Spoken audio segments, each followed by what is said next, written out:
Hello and welcome to Design Chat, the best live design discussion on the internet. I'm your host, Ryan McGovern. On Twitter, I'm at Hoopajube and at Design Chat. Every week, we bring some of the coolest people in the design community together so we can get together as one and ask questions and intermix and just talk about the things we love, our passions about design and typography, and anything else creative. So this week, we've got Plural Design. We do a golf clap. Thank you, Plural Design, for coming on. Renata Graw and Jerimiah Chiu, welcome.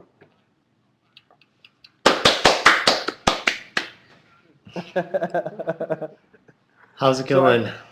How are you? Doing awesome. Everybody should be aware we do have a little bit of a lag tonight, so it might get a little bit This should be weird. fun. Yeah, it definitely will be fun for sure. So I learned about you guys through hearing about the Type Force show here in Chicago. That was just up. So if anybody here isn't familiar with you, why don't you give us a brief history about who you are and what you do and why you do it? All right. Well, we run this studio called Plural, and we started it just almost 2 years ago now. And Renata and I were studying together. We also started with two other people that we were studying with at University of Illinois at Chicago, doing a master's program in graphic design. And so when we decided to, we were coming to a point when we had to decide what we were going to do after school. And I think we just decided to go for it and try to start a business and see what we can do while we were fresh out of school, and we just didn't want to do the agency thing right out of it. So I don't know. Is there anything else? Yeah, so basically we didn't have anything better to do, so we thought, why not?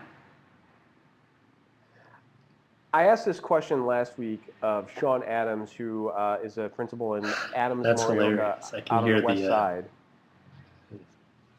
You can hear the echo. What you're hearing actually is the audio that's coming off another machine that we used to screen capture the whole thing. So I apologize. It's a little off tonight, but we'll get it figured out. So I asked this question of Sean Adams last week, because they were at the sort of same point where they had come, they had formed a relationship and they were talking about things they loved about design, their passions, and they just decided, let's go for it. Let's put ourselves out there. Let's stop it just complaining about the things we don't like out there. Let's just go make our own work. Mm-hmm. And they took that leap of faith and they started their own studio. And my question to them was about like the first 6 months, about when you're actually finding yourself sitting together side by side every day, trying to figure out how you're going to bring in work. What are the fears? What are the things you're overcoming? What are the biggest challenges that you guys are facing as a new design firm? Well, I would suggest if you start a design studio, start in the summer. So if you don't have any work, at least you can go out and have a beer and enjoy yourself and enjoy the weather. And I would say the first 6 months were not very busy in terms of work, but we were really busy in terms of trying to set up the firm, in terms of trying to set up the company. Is it an LLC? Is it a C Corp? How do we do our accounting? What paperwork do we need? So we were really busy doing that. And meanwhile, because we had just graduated, from grad school, some of our professors helped us get our first clients, which was really nice. Yeah, I think that we were lucky that we actually did have a kickstart, and we were able to. We kind of had work before we were kind of ready to do work. So I think that definitely helped start doing whatever we were doing, because we just had to jump into it and then kind of really quickly get organized and decide what it is that we're going to do and how we're going to go about doing it, and how we're going to develop this practice and make it what we want to be doing. And what were but also the difference between starting your own firm out of school or starting your own firm. The difference between starting your own firm right after a master's degree or from the workplace is that you're not making any money anyway as a student. So whatever we get is more than what we were making, and we were already living the life of a student. So we didn't have a lost income by setting our own Right. work. And I think that I still I live like a student still, and right now I have probably the lowest cost of living that I think I'll ever have because I only have to take care of myself right now. So I'm trying to see what I can do before I have real responsibilities that I'll have to deal with.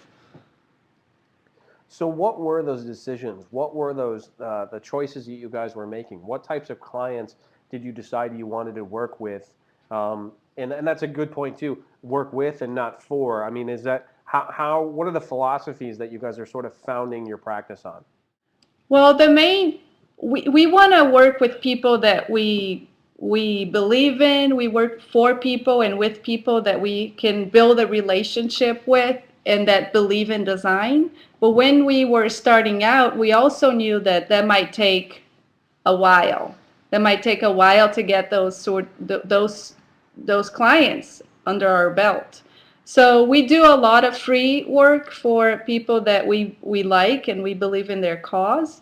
But we also have some other clients that are starting to pay us and they're recognizing our value. So I think the first year we survived and we had some good clients that paid us, but the more we work, the more we have clients and the more we build the relationships, then we can sort of select and be more selective of what we are going to do with our time. And I think it's actually funny that you asked or that we're doing this right now because we're kind of at a moment where we're assessing the situation as well because we have been quite busy since we started doing this and we haven't really still had that moment to sit down and really develop a kind of like a game plan. When somebody asks us what our goals for 5 years are, I don't know if I have an answer right now besides just to keep on doing what we're doing and making sure that we always are doing things that we're happy doing and happy working with the people that we're working with, that we believe in them and that it never becomes a drag to be here every day. So just a couple of show notes for everybody. If you guys haven't been here, if you haven't seen the show before, we do this every week, and we bring the coolest people in the design world to you guys, so you guys can interact on a one-on-one basis.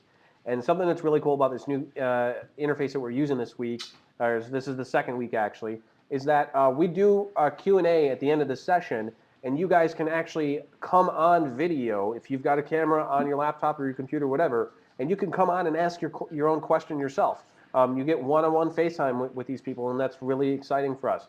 If you're a little shy and you don't want to do that, you can submit a text question. That's totally cool too, and we'll take that. We'll pop it up on the screen. Of course, your name is there, so you get credit for it and that sort of thing, which is really kind of exciting. So start thinking about questions. We start doing that at the last bit of the chat. We started a little bit late, so we'll probably start with the audience questions right around 8:45 or 8:50-ish. So start submitting some questions, definitely, for sure.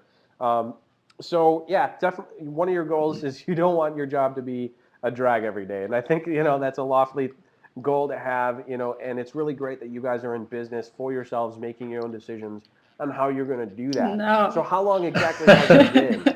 And what have there been any situations that you've had to excuse yourself from or rethink, or mistakes? Everybody says that we learn from mistakes and that sort of thing. What are the big mistakes that have been made? Yeah, I think one of the biggest one of the hardest things for us to do is to say no, and just I think that's what happens a lot is you'll want to do everything all the time, and so if you take on too much work and you don't have enough time to do it all, then both you start to get stressed out and the work starts to suffer. And I think that learning how to balance that and develop a good practice and where you're kind of always working on something and doing it well is the most important part of what we're trying to do. And so what's the day-to-day life like for you guys? You said you've actually got 4 sort of partners who are running the studio. Are those the only people who are working with you, or do you have other designers or programmers or anything like that? And also, what's the main type of work you guys take on?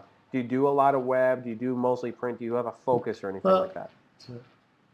Yeah, we started with 4 people, 2 years ago, and right now, mainly it's mostly Renata and I. The 2 others, one is back in graduate school studying in New York, and the other is also working with us occasionally, but mostly he's teaching at Columbia and pursuing his musical endeavors as well, and doing things like that. We work with a few. Actually, quite a few freelance developers as well as other small studios in town to get most of the stuff done. So we do have kind of like a core group of people that we always are working with to get all the stuff done. But Renata and I run this headquarters, and we're here every day. Busting it. Yeah, so every day we come in at about 9:30, and hopefully Dawn Hancock's not watching this, because I remember her talking about how not to eat your breakfast after a certain time, and I don't think I ever eat my breakfast before that time. So we're a little late. Yeah, we're a little late. We start a little late, but we also stay a bit late too. So it's okay. So we come in about 9:30, and of course we're already on the alert at 9 or 8:30. If anybody calls, we can answer the phones, and we're sort of using cell phone and a main line to redirect the calls, so we can always get the right phone calls and be available if we have to. But we come in early and we work until maybe 5:30, and it depends. Sometimes we're really busy and we don't even talk to each other the whole day, and all I see is my screen, and then I know that there's somebody behind the other screen. And then sometimes we have to communicate and talk and sit down and decide what we're gonna do, and we work really well together. So sometimes I'll do the front part of a catalog, and Jerimiah does the back side, and then we're making sure we're using the same typefaces, the same grid, but we can exchange files if need be, and if he needs to do something, I can do production on a file. So we pretty much can do most of the design job, but we do like to work with programmers outside the studio. Yeah, it's very collaborative the way we work, kind of that we trust each other completely. Just to, whatever you're going to do to a file that I've been working on or whatever, I completely trust that you'll do a really awesome job. So I think that's a hard thing to find. Out there doing anything, is just finding somebody that you can collaborate with so well that you just never have to question their decision making.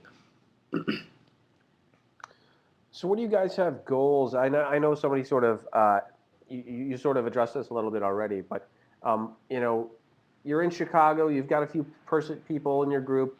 Are your clients local? Are you trying to go sort of national with it?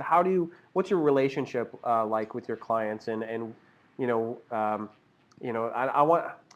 want to, like, part of me wants to ask that. What's Plural in 5 years? But I mean, you guys are very active right now in the sort of local design community and that sort of thing. I guess I'm just sort of trying to feel out like identity. Like, where do you guys see yourself sort of fitting into the design community?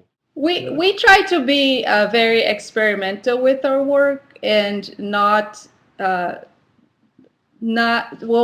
try to be find our own images and not use stock photography. Not that there's anything wrong with stock photography, but we believe that every project has their own imagery that goes with it. So that's so we're trying to be very experimental and work on things that are not maybe usual as a design language. What else? I think that we tend to just we're both very engaged in the art community and the music community. That's kind of how I got into graphic design. Is that through music and record covers like every other graphic design kid, and I still play music all the time, and so that's something that we want to be engaged in is the art community and the music community and the things that we like to do. And so those are the kinds of people that we're trying to work with more often than not. And I think that we're doing a lot of websites we've been doing lately, and a lot of also trying to do a lot more identity, as well as we try to jump on any book opportunities. Always print is our bread and butter, but it's a dying format, which is a crazy notion to think about. So of course everyone's coming to us looking for websites and looking for interactive or looking for something digital, which I think is it's a positive and a negative, just because we're also kind of studying that all the time too, because our background is very traditional in print. And yeah. Yeah. But we love my main love, and I think Jeremiah's main love is print and books. But we love the aspect of the interactivity that website allows, and so we like to play on that arena too. Yeah, but I think in 5 years, the way I don't know how to answer that question, man.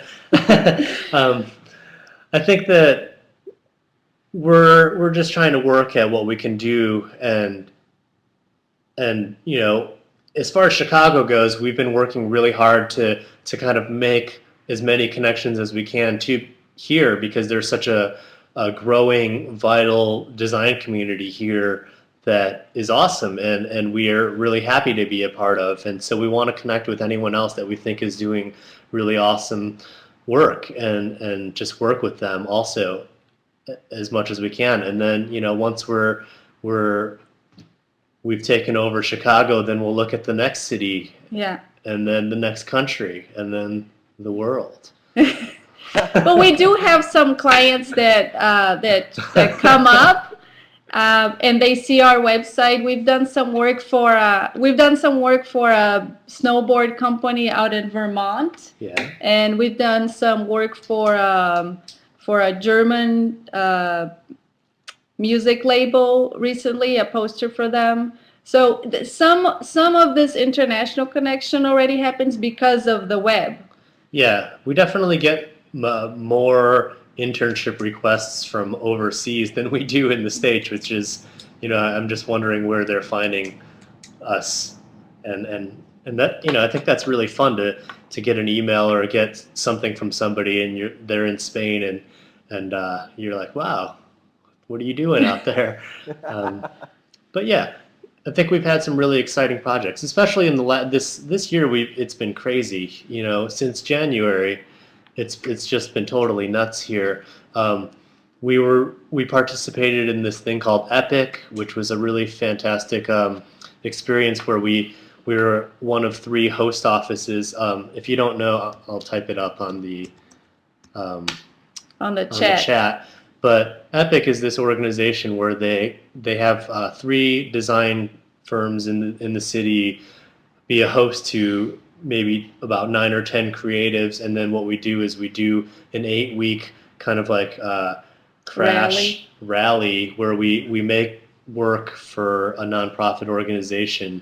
And this year we were working with the Arts of Life, and we created just a sheer amount of work for them in 8 weeks, for everything from refining their identity to giving them a completely new set of brand guidelines, a website, all their collateral we redid. We did their annual report. It was really everything. And we did a little book. And we did a book and everything. So fun stuff like that. We did a little book that is on lulu.com about the process of helping this organization and what was the challenge and all that. you guys were starting to get into how you connect to the design community, and Well, really we're starting actually right before doing the chat. the Hold AIGA. on. You mentioned that you wanted to give away some stuff tonight. So what I want to announce to the audience is that we are going to be giving away some T-shirts and stuff. So they're going to go to the best questions. So let me ask you guys real quick: Yeah. how many items do you want to give away, and what are they, so we can sort of gauge how we're going to deal with it? 3, right? We will give away 3 items. We will give away 1 T-shirt that looks like that. And then we'll give away 2 posters. One poster is a calendar that we made earlier this year that shows all the lunar phases and sun cycles. Very cool. And then the other poster we did for a show. It was like a show of hallucinogenic printmaking, and so it was called Radar Eyes, New York City. That's awesome. Everybody's And eyes so around the world are we'll give shaking in away front of their those cameras 3 right things to the coolest question. I think that was it, right? And they're all silk screen clothes. So it's 2 posters and Yeah. and a T-shirt. That's the idea. Very cool. So just so you guys are aware, we're gonna be Yeah. editing back and forth a little bit, showing the different we were videos, lost. and that might Oh, help what us sync up. You're still there, don't worry. We've got an editor now going back and forth between the screens, which might help us sort of Oh, time I our see. questions and talk okay. a little bit better. So that's awesome. So everybody be aware, we're gonna know that there's 2 posters and a T-shirt to the best questions tonight, and they better be good questions. I see there's a few lining up right now. I'm very excited to get to those. So moving along.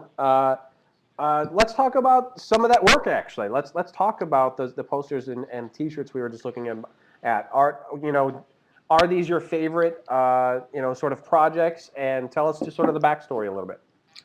Oh, okay. Well, the T-shirt, it was just something that I don't even know why we made that shirt. I think we just came in and said, wouldn't it be funny and cool to have a big ampersand on a shirt, and then Yeah, and so we made them. we made the biggest one we could fit on the screen. Yeah. And it was selected for the print regional design last year. So yeah, it was fun. That was it's just something we had what we were doing was playing with we do some silk screening here and stuff like that. So we were just it was just almost an experiment that we were trying to see how big of a shirt we could print, and then we got a really a great friend to help us make them really nice. The 2 posters. Let's see the calendar. The moon calendar was also a self-initiated project that we did, and I don't know why. I don't know why because we did we were that too. doing Renegade Fair. Oh yeah, right. A lot of this had to do with us participating in Renegade Craft Fair last summer and realizing that we need a ton of shit to do that, and we didn't have that much, and so we just were working on a lot of stuff, and yeah, the lunar phases thing was a cool thing to do. My girlfriend is really into the moon. I don't know how to. The phases of the moon. Yeah, she was teaching me a lot about it, so I started to get really interested in that, and so we did a little bit of research, and I was looking at also I wanted a moon calendar of my own, and I was trying to find one that looked good, and I really couldn't find one that I enjoyed, so I made one that I thought would be fun to have. And that was a big seller. Yeah, that did well too. And then the Radar Eyes poster was the Radar Eyes as an ad. Yeah, it was basically an ad and a poster for a show that's on hallucinogenic printmaking, and so what we tried to do was just make something that kind of made your eyes bleed. So those are those three projects in particular, but What's your um, favorite project? Awesome stuff. I don't know. Awesome We've done stuff. some Why really don't you tell great us a fun little bit stuff about this your year too. website We got to do a new gallery in town. Very cool. Oh, Why okay. don't you the tell us a little website. bit about your website too? You've got a What should blog we on there. Well, tell you about we that? gotta The blog specifically, and then you've also got like a store in there too that some people can come and buy these products that you're making. So you're also in a way you're sort of like a, you know, oh, what's the word I'm looking for? Sort of a manufacturer, you know, like a maker of products. something we planned on doing, um, but I think it was also like we were trying to make a website that we could do everything in, which is sell things if we wanted to sell things like posters and prints like that we just had piles of laying here after a job or something. Um, and also the blog was just something that it started off as kind of like, well, we just felt like it was something that I was doing stuff kind of like that using Delicious and just having kind of an online bookmarking system, and so I still kind of use it the same way, where it's a way for me to keep all of the things that I'm into on the web in one place where I can search through it and get kind of a visual, and also kind of remember what I was looking at that day, or what got me excited that day that I saw. Because there's just so much, there's just tons of awesome stuff that you can find on like on Found every day. I could just sit there and stare at that website all day and get lost. So I don't know. It was the blog was just kind of something that we wanted to have a website that just had everything in it, so that we can prove to people that we're working with that we can add anything to their website. Set of three questions that I'm starting to make sort of a theme on this show. So I'm going to start getting Okay. into those now. The first one has to do with um, the idea that there are so many things in our visual culture right now. Whether it's just in our environment or advertising or things that sort of invade our web pages or media or all of that. That it's really sort of overwhelming, right? And something that's popular right now is finding out ways to filter all of that content and just bring in the stuff that you like into your site, into your world, and keep out the bad. So my question to you is, what are the filters that you guys are currently using? What are the methods that you use, or thought patterns, or what do you avoid basically to sort of cultivate your life? You want to answer that? Well, I think we both avoid different things. I have a rule at my house that computers are not allowed in the bedroom. And my husband set up that rule. He calls it the sanctuary, so we don't have a television or a computer in our bedroom. And we also are trying to set up a rule of not eating and watching the screen, because we both have laptops and we're always online, and then we don't talk to each other and we're right there. So we're trying to do that. And I try not to use my cell phone too much when I'm in social situations. But in terms of online blogging and being part of the community, Jeremiah is a lot more active than I am. I'm sort of the last person to know always. And then I only know these obscure facts about Brazilian musicians that are coming to town because I'm from Brazil, and so I connect to the Brazilian community in town. But then the things that he knows, I have no idea, and I'm like totally behind. So I just surf the web far too much every day. I don't know. As far as what goes, as far as what goes up on the blog, yeah, there's way too much stuff to see. What I look for to put on the blog is stuff that really, I don't know. I think we're huge, kind of like fans of Swiss modernism.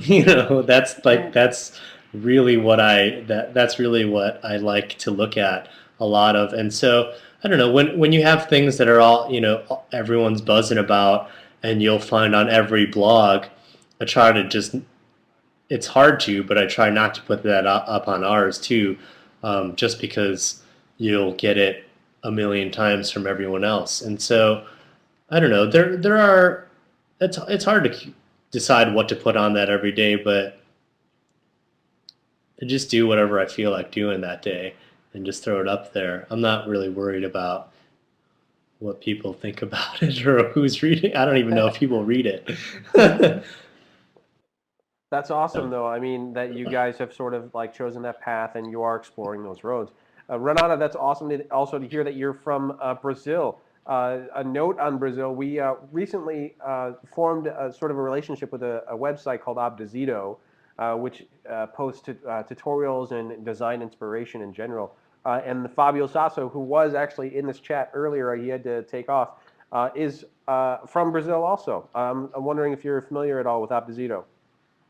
I just saw the post that they did about DesignChat on their site, and I sent Fabio an email thanking him for Did you? Awesome. posting our website on his site. So I think he said on the chat that he responded, but I didn't see that yet.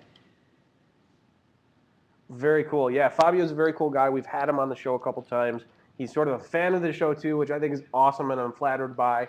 That's something we're going to keep on doing. Every week on Monday mornings, we're going to post both on our site and on Obdizito about the guests that are going to be on Wednesday to sort of build up some excitement and introduce people to other designers that they might not know. So it's going to be kind of exciting, I think.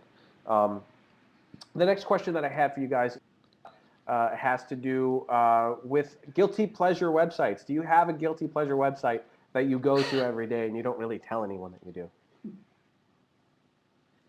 Guilty? I don't know if I feel guilty about any of it. Every morning I check many stuff. That's an awesome, I think that's an awesome website blog because she just finds the greatest stuff all the time, and I'm always wondering how. I don't know. I kind of many. Yeah, type it in. Manystuff.org. And it's an awesome blog. I think it's a lady in France that does this every morning. She'll put up a new thing just some awesome graphic design work. Yeah, I don't know. So I'm always, Metafilter is awesome. It leads me into all sorts of craziness all the time. I don't know what else I check on a regular basis. Every morning's a new journey. It's a new journey. You end up clicking on somebody's link. Yeah. And then you don't know where you are, and then you start reading, and then all of a sudden you find something cool and you want to blog about it. And then I tell Jeremiah we should blog about that. Where did you find it? Because we have to put the source. And then I don't know. Yeah. But we have a lot of good friends that blog all the time, and it's like I always see what they're talking about too to see what's great. We have I don't know what the Post family does a blog that we check out all the time. Yeah, our friend Chris Schreck does some awesome collage work that I'll just start posting these. I'm sure you guys know all this stuff, but if not, now you do. Yeah, I don't know. There's just we have a lot of friends that do a lot of this stuff too, so we're always talking to people online and just telling each other to check out stuff. Very cool. Shannon very cool. Benign does a cool photo blog that I learn a lot about photography on, and I don't know who else can we name drop while we're here. Let's see, all our friends. I like Segura's blog. So you're in the Segura's photography. awesome. Are there other design disciplines that you guys get into? Do you do any hand art? Do you do any personal work on the side, or how do you use your photography, and what other things visually do you guys involve yourselves in?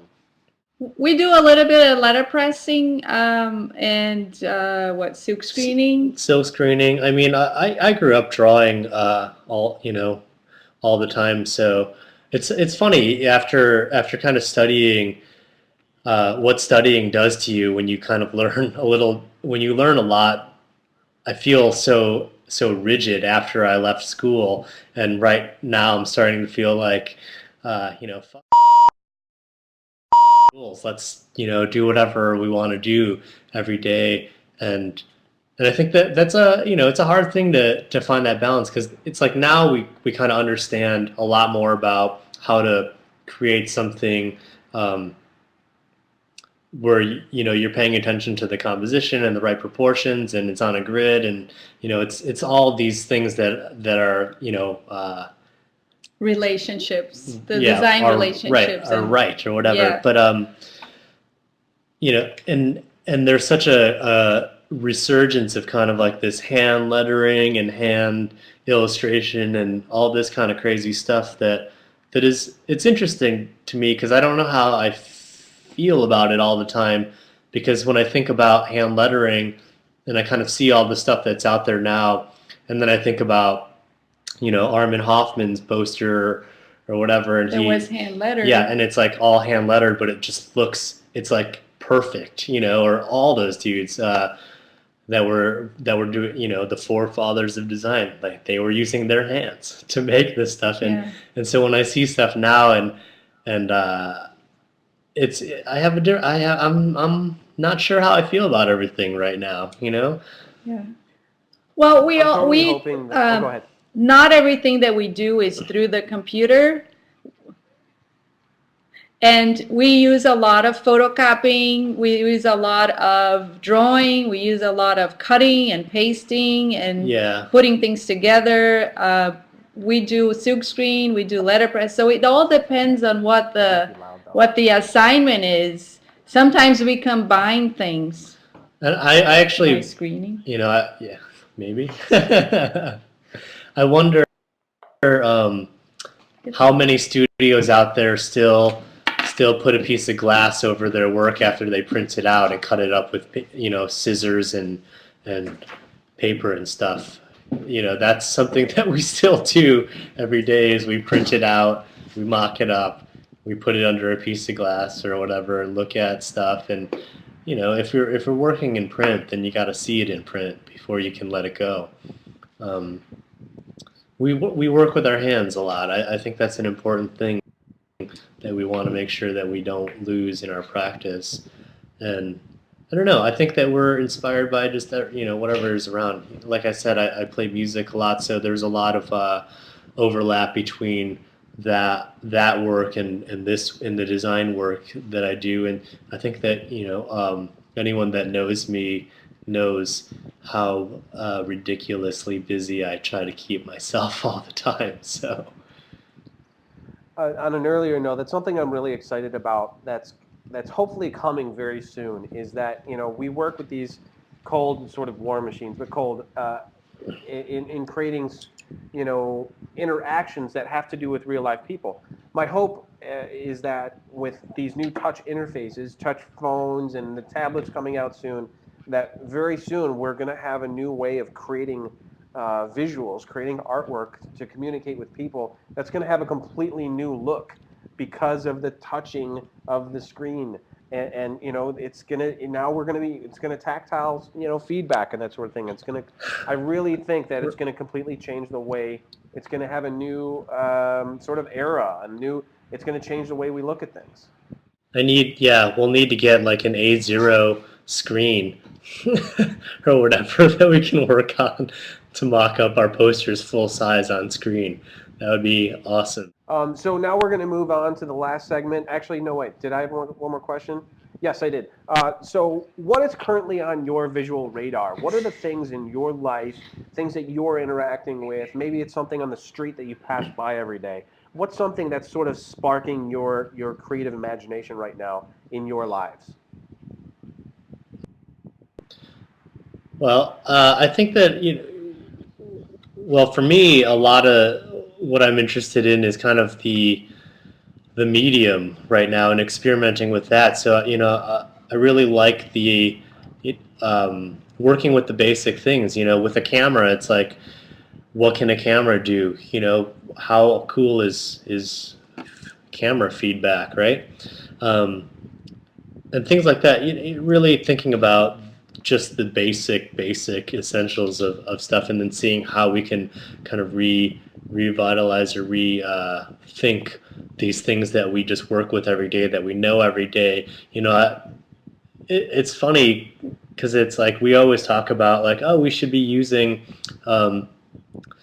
fresher typefaces that are coming out all the time and stuff like that, and yet we still always are like, well, that's an accidents again, or whatever. Like we'll just stick to these things that we're just so used to, and just always try to think of a new approach to the same thing. But I think on that note, we like to draw our type a lot. We end up drawing most of our type if it's a headline. We do a Lumpen magazine. We've been doing a Lumpen magazine. We did the 2 last issues.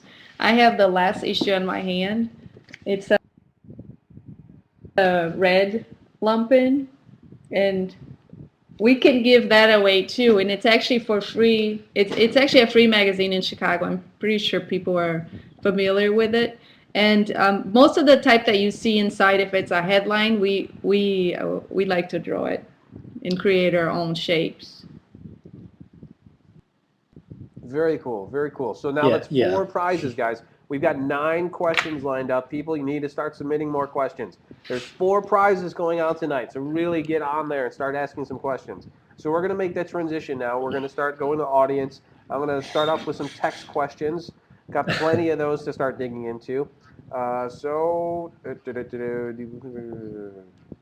Okay, so from Henry Moran asks, do you believe in the idea of a pet project just for the sake of sanity?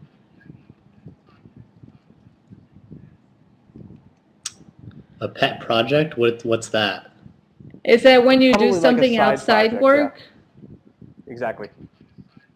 Oh. Yeah, totally. Yes. See, but that's what we believe in is actually bringing these pet projects inside the company. So even though it sounds like, oh, it's a company, it's inside the studio. So it is a pet project, but it's made from the studio to the studio. So we want to bring these in instead of having to go home and do that after work. Right, and I think that everyone that we are inspired by, I can think of a few, probably Rick Valicenti talked about it, and I watched a talk by G. Lee, who is an awesome dude in New York, that and all of these people express the idea that you should always have personal work happening, or you should not let that your day job or whatever take over and not do these personal projects. And I think that's what keeps us going so much, is these personal projects that we do, and also just attempting to be as creative as you can be all the time is I think a really fun way to live life, and just wake up and say, well, all we have to do is kind of like what we decided we wanted to do today for ourselves, and set it up like that. So it takes a little bit to get there, but I think if you really wanted to do anything, you will do it. So always do personal projects. Great advice, great advice. So next question, and always collaborate too. Exactly. Beta objects. How do you handle the difference of opinion within decisions? What is common ground during differences?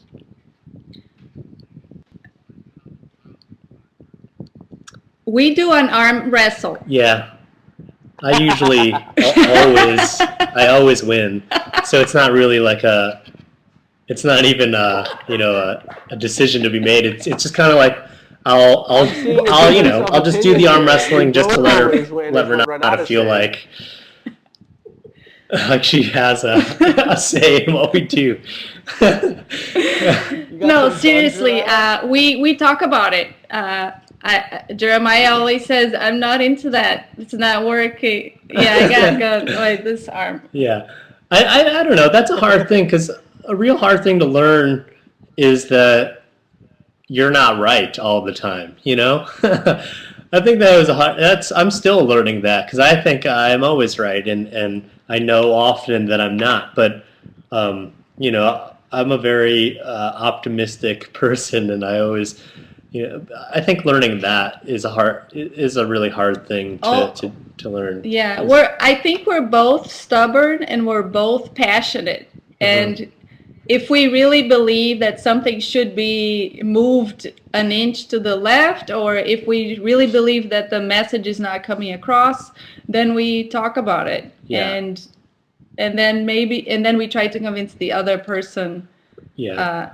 And sometimes we have to bring in one outside opinion if we think something is looking like something that it shouldn't be. Yeah, but that we're pretty good. Like I was saying before, we collaborate pretty well. So I don't, there's not, it's not very often that we're on different pages with stuff. It's mostly that we're on the same page. It mostly the basis of happens that relationship. somebody just tells the other, "Oh, I opened your file and I changed that typeface. It wasn't working. Right. The column was too wide and it was too long, or whatever it was." And Renata is awesome at what she does. So usually, there's a file there overnight, and I come back in the morning, it's a completely different file.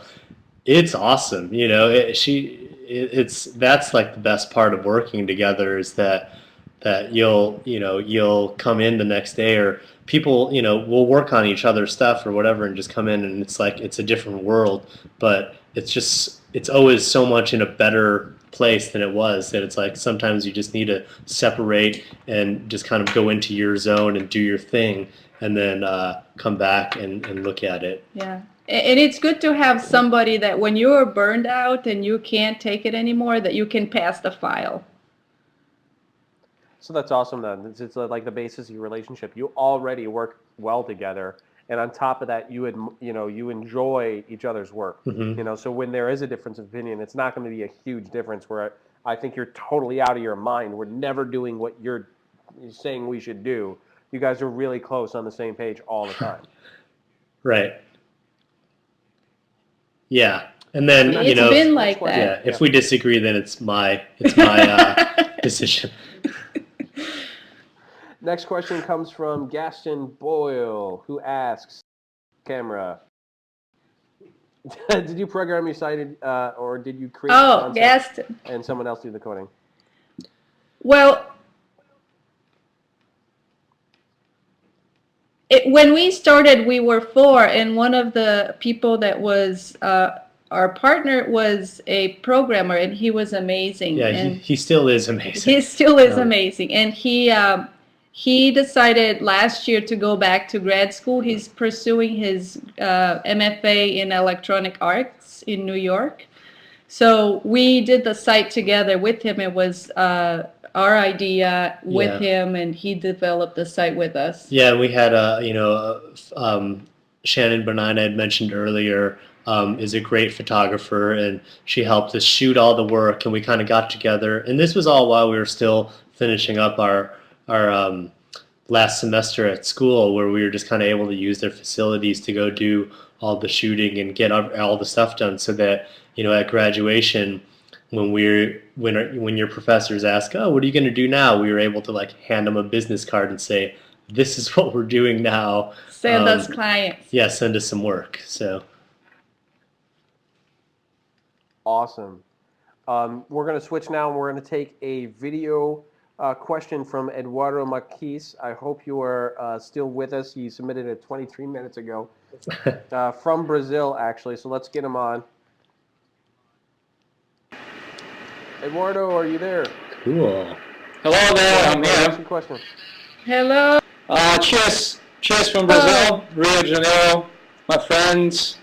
I have Bravos, is an interactive motion office, and we are going to launch it in 6 months. And we'd like to know, we are working with outsourcing people, human resources from outside of the enterprise. And we would like to know how you people from Plural deals with people from outside countries, hires, the contracts, laws, you know what I mean? We have some clients outside the country, and we have a contract. It's sort of complicated. It depends on the laws of each country. But we do have some clients outside, and we do accept PayPal credit card payment, which helps, and we also take international money transactions. So I think there's a lot more of the international work happening because of PayPal and because of the website and because this easy access to transferring money and to transferring resources. So working with other countries, it's really easy because of the web, and we could do video chats, we can send files back and forth. I mean, I think people really need to want to work with us to be able to want to do it overseas right now.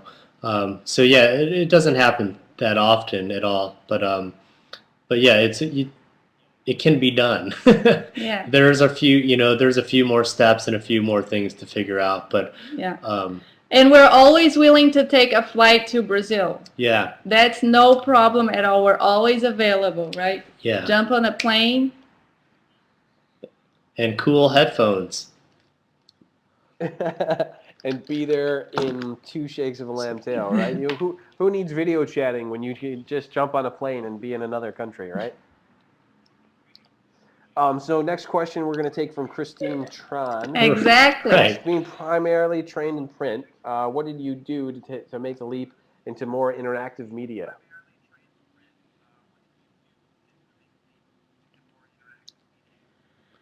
Well, we believe that that if you understand the principles of design, you can apply them to any media. Of course, there's some training that you need to do or some understanding of the web that you need to do, but most of this new generation of designers have that understanding because they are users of the web. Yeah. So I also think that it's we did a lot of studying.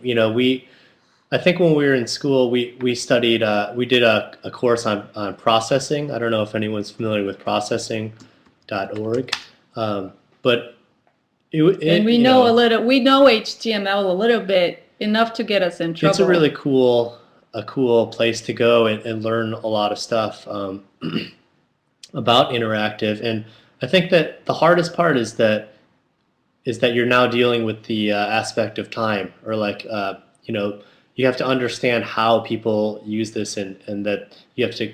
It's much more. You have to guide them through an experience that it's not just kind of like, oh, we put everything out there, it's flat, you can digest it however you want to, but you have to really understand how you use the web or use whatever it is you're using. And a lot of stuff that we do is interactive. A lot of the outside studio stuff is always based in something interactive. For the Whistler, we did an interactive piece where it gauged the sound. The Whistler is a bar in Chicago, and you can see the work on our website. But what we did was we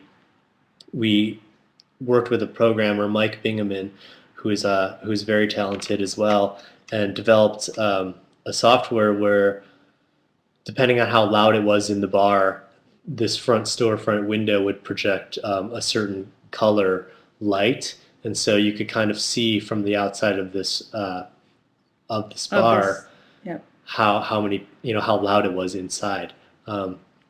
Stuff like that. We're always very much interested in interactivity and that stuff, because it's hard not to be now. You had at Typeforce, there was Jerimiah did also with Mike a interactive project as well that also was playing with sound and typography. Right, and so I'll put that up on the web soon. But basically, what that piece was it was called Shout, and it had the word Shout on the screen. And when users would walk by and they would shout, it would change the size of each letter and also the typeface, and so it made this really fun, interactive, kind of typographic exploration that you activate through your voice. Were a lot of people actually doing that at the show, screaming at a computer? Yeah, it was pretty funny. I mean, the other thing that happened was that there was like a DJ. There was music, yeah. So it was bumping. It was dancing to the music. Yeah. That's crazy because I did this project. But it was cool, I'm probably allowed to talk about it now. It was for Miller Lite, and it was an in-store experience where we had a representative from Miller Lite in the liquor stores, and they had a little touch screen tablet PC, and it was a Microsoft-based thing. But what we developed was a Flash interface, sort of a game, like it was to relate to soccer and that sort of thing. We did it at the time when the World Cup was going on, and so you could play a little soccer game. But as soon as you scored a goal, you were supposed to scream goal because everybody likes to do that, and they have their own way of how they're going to scream goal and that sort of thing. And there's a little microphone, and it measured the sensitivity of how loud it was and how long it went. And then depending on how well they were doing, it would fill a big tall glass of beer. If they went really long, goal like this. Nobody wanted to do it. They were in the liquor store and it was quiet. And there was no music, and everybody's like, "Do you want me to scream? Like, what? Oh, really? How am I going to do that here?" In They were on the wrong country. Yeah, I know.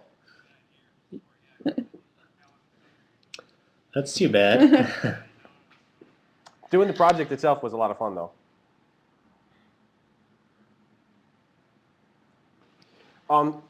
So all right, let's. That sounds because you had to test it. Exactly. Ben Bradley asks, a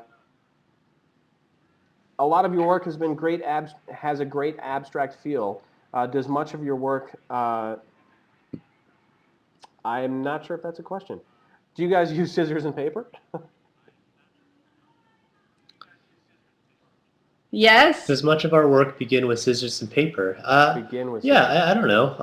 It usually begins probably with, it begins with a sketchbook. Right. And so, we're just kind of messing with things, and it really depends on what it is, what the project is. And if it's a poster, if it's print, then probably we're always cutting stuff up. I was saying that this last year, I think I became a level 10 X-Acto user because I think I've surpassed that time in my life that I'll probably never cut myself with that blade again. Knock on wood. But yeah, we do a fair amount of paper and scissor we're going to hear that you're cutting in the when it's you necessary. hacked off your whole hand. I know. Yeah. I teach a class in graphic design at the University of Illinois at Chicago, UIC, and normally my class starts with paper, scissors, and photocopy, no computers. Mm-hmm. And at one point we go to the computer, but it's normally you work by hand. Yeah, that's how we were taught, so that's what we like to do. I actually wanted to ask you about that. I actually attended University of Illinois at Chicago for 2 years. Right out of high school, I was studying architecture, and I got an internship, and I started working, and right away figured out it's not something I want to do, and made the transition, and left that school and found design, and graduated from Northern Illinois University out in DeKalb. But what I wanted to ask you about is the sort of environment that's going on there right now. Because right when I started there, they weren't really doing the sort of studio environment where everybody had their own space and could come in and work. Computer labs were just on the cusp of being something that we could really use. It was hard to get space and that sort of thing. And it's one of my big concerns with design programs right now, is that now, okay, you get into your program, you get your laptop, you go home and you do your work, and it's no longer a collaborative sort of environment. What is the current sort of status there at U of I, UIC? Well, at the graphic design department, all the computer labs are actually were shut down the last semester, and all the students are required to have laptops.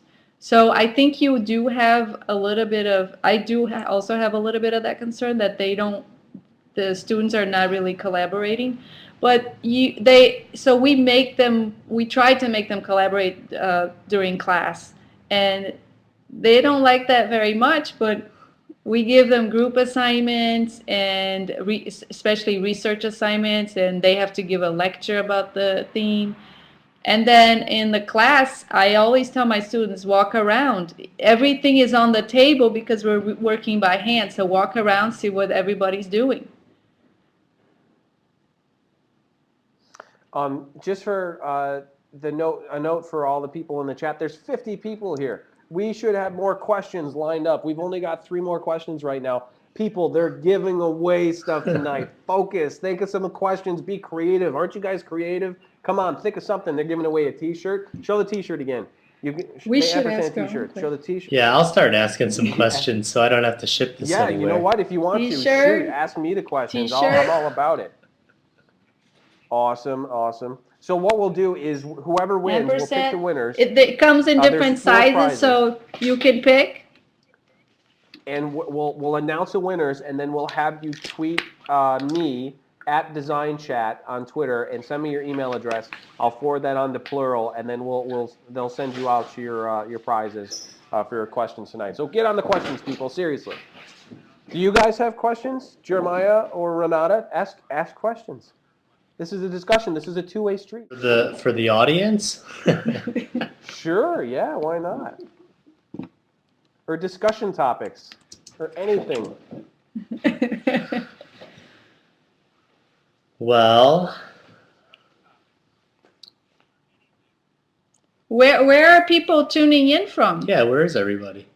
Yeah, I love seeing that. Post it in the chat didn't room. ask What that. country, what city are you in? And we get Chicago. all sorts of crazy answers. Los Angeles, Connecticut.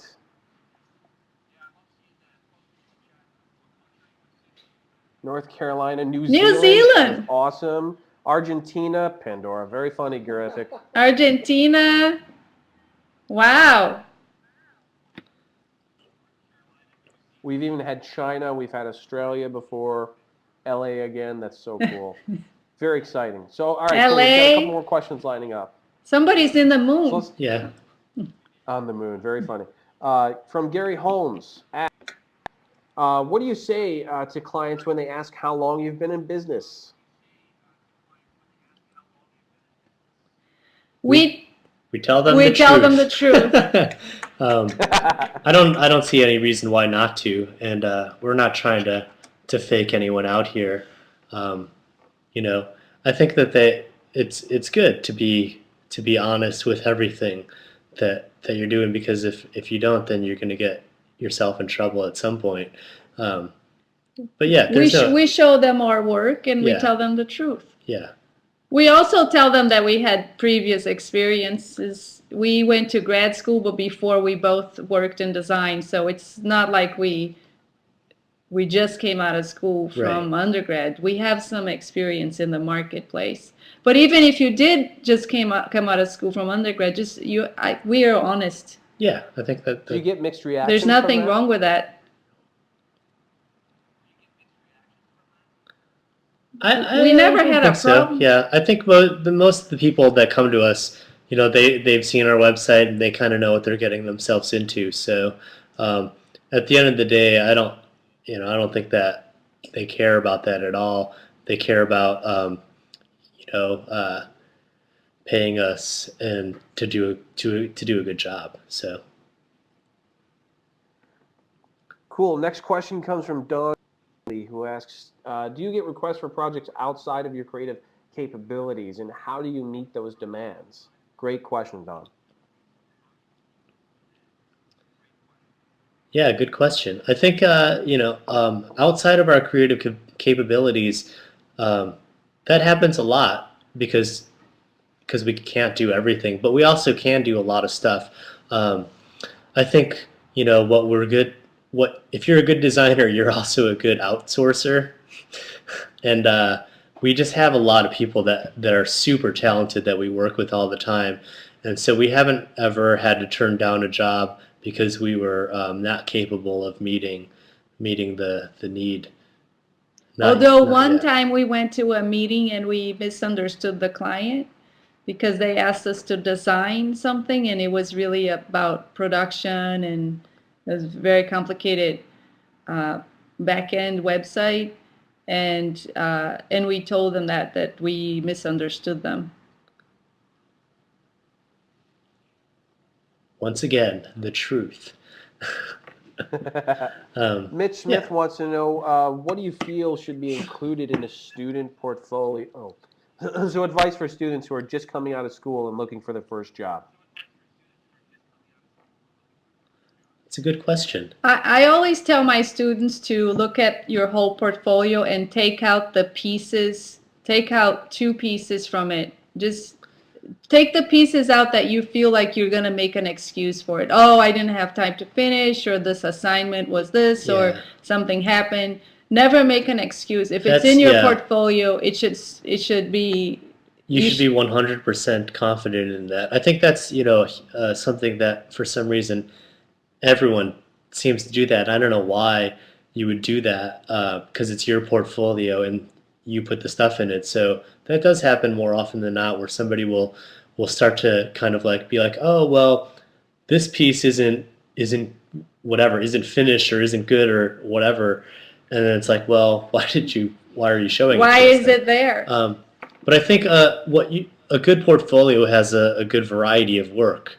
I think when I can gauge, because we actually see a lot of these now more often than we used to, and I always look at your resume first, and I don't know about Renata, but if your resume has, my favorite resume is one type size, one type, one font. If you can organize, if you can design that, then you'll get the job. I don't want to see your crazy headlines. I don't want to see colors all over your resume or any of that kind of stuff, because it's like, well, that's not the point. The point is to get me this information about who you are, what you do, what your experience has been. And if you can organize a good sheet of paper, with the information on there, well, then that's what I'm looking for. Yeah. Totally agreed. I had. I also think that it's. I had somebody tweet me this week, and they said, "Who?" Sorry, or DesignChat, I think that which one it was. Will you follow me? And I was like, well, it's just a blatant sort of a request for them to follow, and I was like, what is it? And then I'm looking. It said something designs, spelled with a Z, and very clever. And their little logo, they were using papyrus, and they had stretched the hell out of it, and it was just this really ugly. It was horrible. And I almost like I'm probably going to tweet them back at some point and be like, I'm not going to follow you until you stop abusing typefaces. It was sort of weird. It's sort of the same thing as as giving a good resume. If you're handing something over or requesting something, it better be worthwhile. Otherwise, you're not going to get anywhere. Mm-hmm.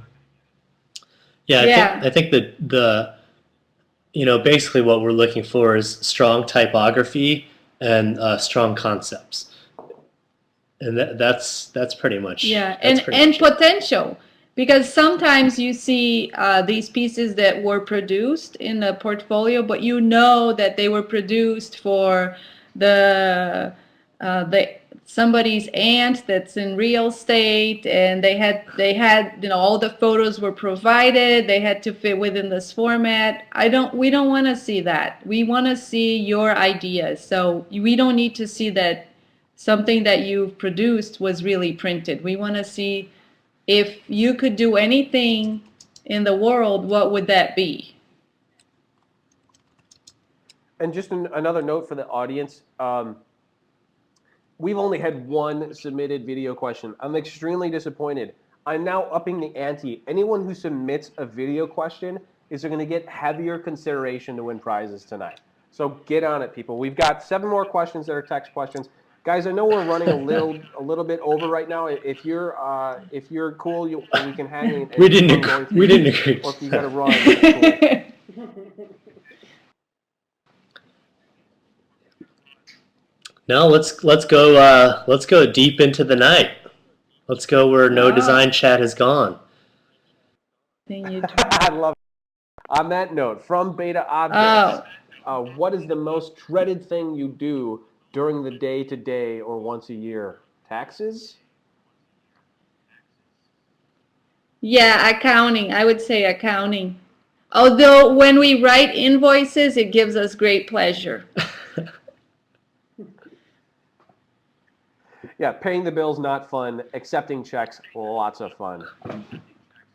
Yeah, Next we Yeah, like tons of that. fun. Henry Moran. But yeah, I think that exactly. Henry Moran asks, what would you say school is necessary to be in the creative field? education is necessary. Practice is absolutely essential. I think that's, if you saw our humbled pie video with Mig, I'm putting that up now too. That's really that's what we're involved in. We're involved in a practice, and so it's like I don't think it matters what school you went to or what. Um, you don't have to go to school, but you have to Practice. you have to learn all the stuff, and it's like you can't you know, I can't pick up a digital camera and tell myself I'm a photographer if I don't understand kind of the history of photography or like how the camera works. If I don't know how our practice works, then I can't attempt to push the practice at all. Yeah, we do study a lot. We do read a lot about design, and we look at books and other websites, but mostly reading. Paul Rand wrote so many good books, and Armin Hoffman has a great book, and Wolfgang Weingard's Wolfgang Weingart book is amazing. You better read the book. Just Yeah, it's don't look awesome. at just don't look at just the pictures. The pictures are great, but also read what the people wrote. It's really good. Hmm. Yeah, I mean that's if you're really into design, you'll get really into all this. It's just like, why wouldn't you want to know everything there is to know about what you're doing? Great point. Christine Tran asks, are clients more interested in the creative process or the business case behind your solutions? I think it depends. Some clients really need to know the business case, and that might mean it's a marketing group or a marketing team. And that happens sometimes when you go into an agency that you're helping them. We do help some agencies sometimes, and when we go into those meetings, it's about the business case. But when we go into our smaller clients, then we can talk about the creative process and finding the right solution for them and Yeah. how that's going to make their business successful, because we're reflecting who they are and not trying to imitate who somebody else is. And we're also teaching them a lot always. I think that that's part of the relationship is we're here to learn about what you do, and you're here to learn about what we do, and that's how we work together. So yeah, a lot of education on both sides goes into Yeah. each project that we work on. Yeah, because there's nobody that understands the industry more than your client. They live it every day. So the information that they have is very important. Cool. We've got some video questions. Very excited. And we haven't confirmed them, but you know what? Let's go ahead and screw it. Let's just bring them on. Why not? Emily Apple. Oh wow, You risky. are on.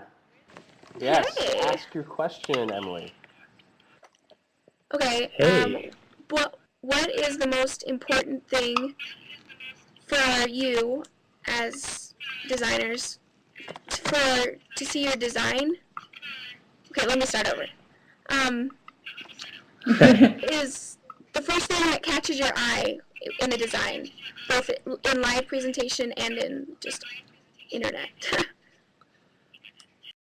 In any game, the first thing that should catch your eye is the thing that's intended to catch your eye. The message. Yeah, it's the message or whatever. So if it's done right, then you pay attention to the design, like you pay attention to the message or whatever Right. they're trying to say, Or rather than in the case of the mistakes.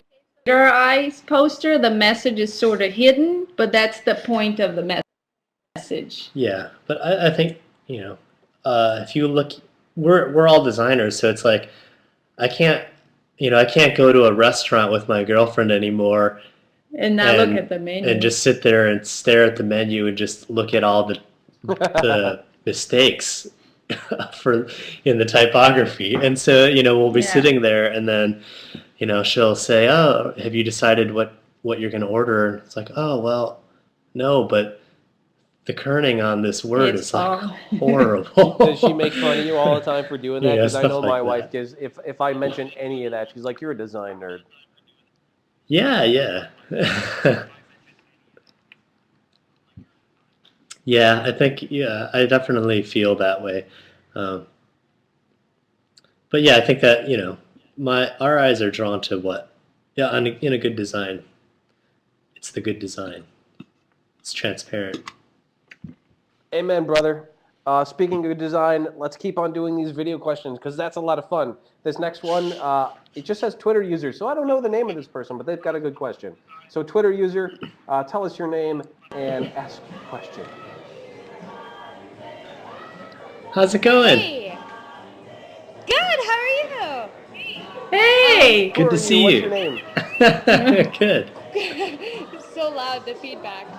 The question is, sometimes I have a hard time implementing like UIC and Swiss design in all designs. My question is, do you still try to take the process and use the Swiss design you've learned?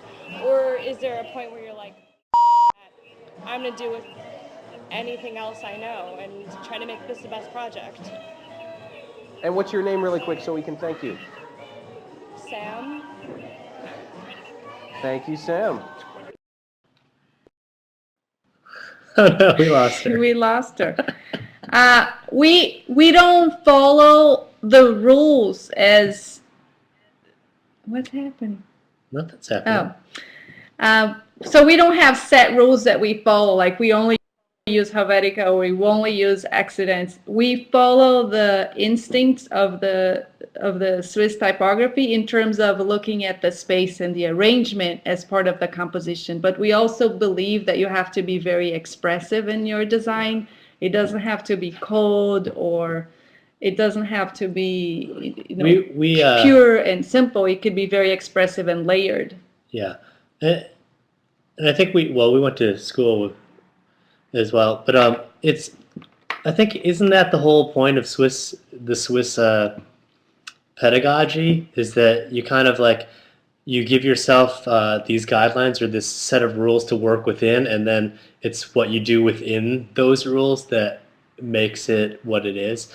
So it's basically like, well, if you follow these rules, anything you do inside of this is going to work, and anything is going to look good or whatever. And I think that's how I understand it, anyways. And on that note, I mean, is that, I know that's sort of a style that you guys admire, but, every project and every sort of client has their own specific needs. And sometimes, Swiss style isn't exactly the best way to go for every single person. So how do you guys handle situations like that, ahead of time? I know you go to the sketchbook right away when you're talking about ideas and starting some initial layouts and concepts and that sort of thing. But, are you dealing with clients that sort of fit into this sort of visual culture, or are there other clients that have, extremely different needs? I think that the clients are all over the place, and I don't think that we purposely stick to any style. Style is an interesting conversation to have. What we try to do is look at the content. The first thing we do is, what are they trying to say? Who are these people? What is the message? That should be that's always our first question is, what are we trying to say and to whom? And from there, we, depending on what it is, we decide on what are we going to do for these people. So we don't follow the Swiss design. We are big admirers of it. And I did the Wolfgang Weingart summer workshop in 2005, and Jeremiah has been to Basel to do some workshops at the Basel Design School.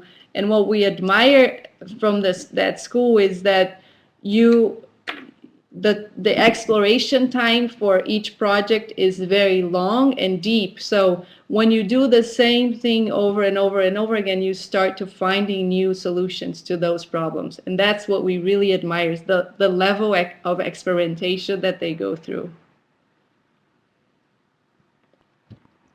Cool. We're going a little bit long here, so I'm going to speed it up a little bit. We're going to take 2 more video questions and 1 more text question. We'll pick the winners and then we'll wrap up. So next one is Dan Shapiro, who's a fan and he's here every week. Good to see you here, buddy. Go ahead and ask your question. Yo, what's going on?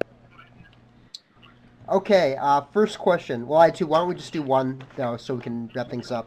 Okay, every city has its own style of design.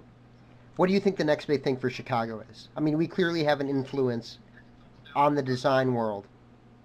What do you think the next big thing for Chicago is?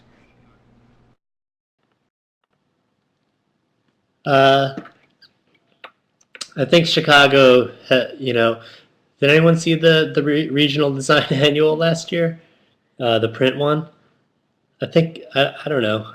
I wasn't too thrilled with what the Midwest had up. No, I think the style that's happening now so much here is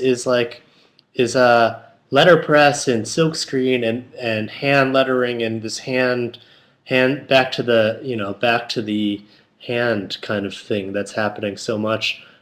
And you know, it's a hard thing to avoid, I think, right now. I don't know if that applies only to Chicago or that applies everywhere else, but you know, there certainly seems to be a revival. You know, there was a few documentaries that just came out. American Artifact is one of them, I think, and Typeface was one, and I don't know. As far as a like Chicago design trend goes, I'm not sure. Do you guys regularly I think that what's going to happen in the future? The style question is interesting because no. The style thing is very interesting. Jeremiah does. He claims he knows what's the next trend color for every season, but I like to see it from sort of a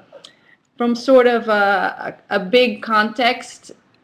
A big context of what's happening in the world, and I think we've been seeing a lot of ornamentation coming back. There was a big show at the Museum of the Art Institute about ornamentation in design and in architecture and how that is coming back, but in a different way. And I think that's happening in graphic design and in calligraphy, in hand lettering, and things done by hand, but it's happening in fashion, it's happening in architecture, it's happening in the industrial design. So I think that actually graphic design sort of takes a moment to catch up with some of these other disciplines. So we don't know. It's very expressive what's happening right now with ornamentation, but I don't know what's going to happen.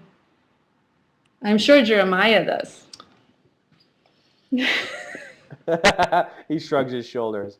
Okay, next question coming from Dawn Casserly. Hello, Dawn. How's your audio? How's your video? We can see you. Can you see us?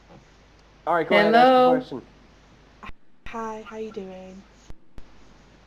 Good. Good, how are you? I wanted to ask I'm good. Bit of feedback. What advice would you give to someone who wants to submit their work for a design award?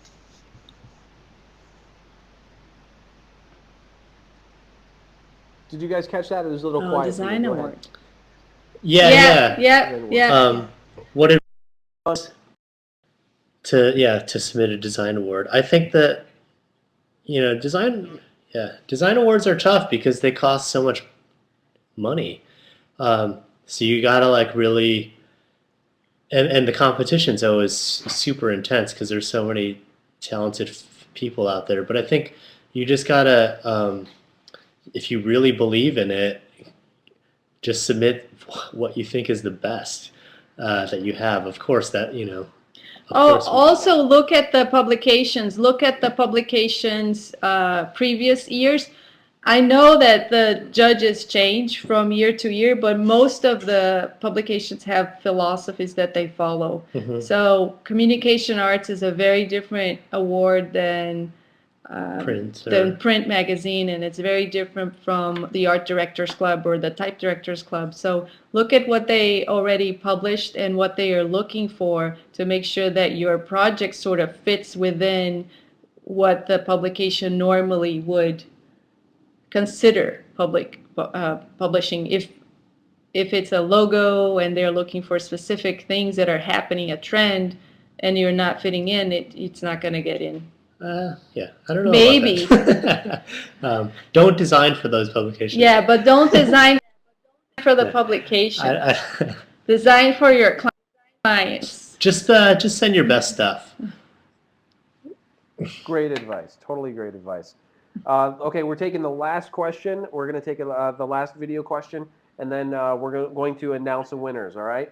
So, Alrin Haradi, I probably just butchered your very All right. sorry. So you can tell us what your name is. From Indonesia. Really? From Indonesia? Hi. Hey. Hi.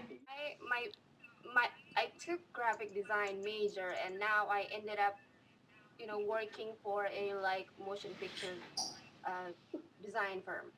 So we've been doing movies, Hollywood movies. But then my question is, because I learned that there's a lot of design rules in typography, but then when it comes to movies, depending on what type of movies, let's say Alice in Wonderland of whatever epic movie, then the typography becomes crazy. I mean, crazy in a positive way, but it's just that my question is how should I train myself as a print designer who, I studied a lot of things about corporate design, like typography, corporate design towards but then I have to do this other crazy thing, has to be nice and looking. Yeah, Avatar or Clash of the Titans, things like that. So how do you train yourself, and how should I train myself to committed to this other different world in typography? Thanks for your question, Aaron. I think that that's a good question, because when we're thinking about motion pictures, that it's on a screen, so that you're already, most typefaces aren't created for screen, and so that's a thing that I think is important to think about.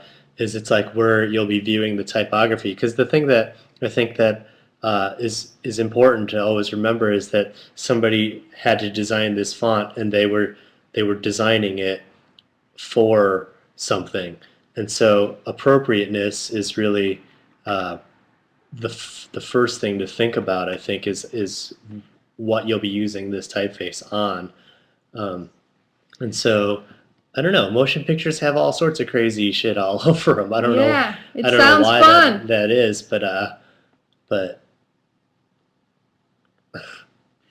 I think you should also consider looking, and you probably have done this already, but consider looking at a lot of old films and what's the history of this,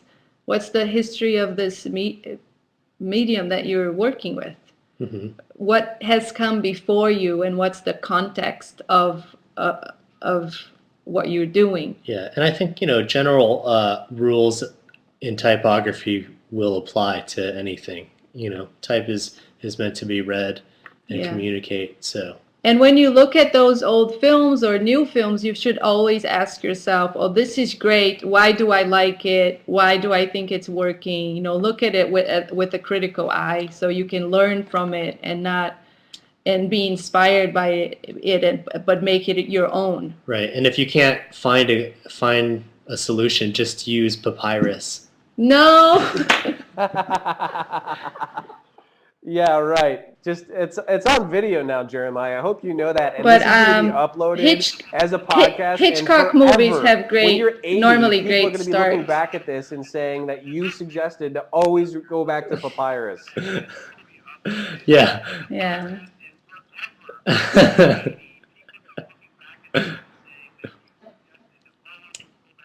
Yeah. You can't deny, you've seen the numbers. You can't deny that. It's a popular typeface. People think it's because of the 3D, but it's because of the typography. Or Comic Sans.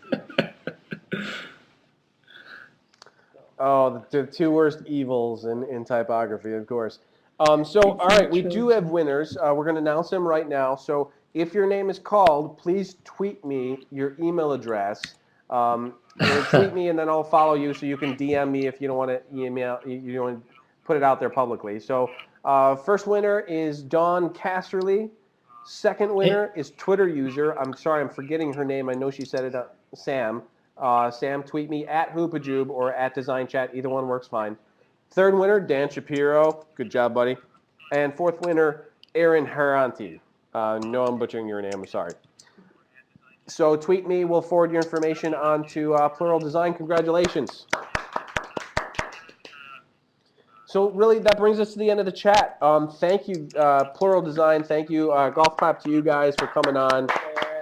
Really enjoyed spending the time with you guys tonight. Amazing, absolutely amazing. We went really long. It's like 9:38. It's almost 9:45 right now. So this is going to be a long podcast. But thank you to Samata Mason for letting us broadcast. I forgot to mention their name when we kicked off, samatamason.com. We're in West Dundee, Illinois. Very cool design agency. We love the Look them screen. up. Totally. Thank you to Abdazito for letting us post on their blog. Hey, Fabio, you're awesome. And guys, anybody who's still hanging around, we're down to 35. Thank you guys for coming out. Anybody who asked a question and didn't get up there's 5 text questions. I'm sorry we didn't get to you.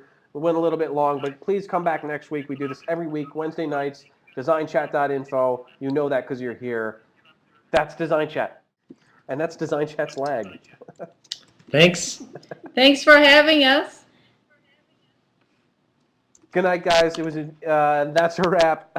It was a pleasure, and we'll see you on Twitter. Oh, by the way, you guys are at Plural Designs, right? At Plural. What's your Twitter handle, just so people can find you? Yeah, you too. That's correct. I just typed it in. Thanks, guys. Very good. All right. Bye-bye. Good night. I'm going to hit stop broadcasting. Bye-bye.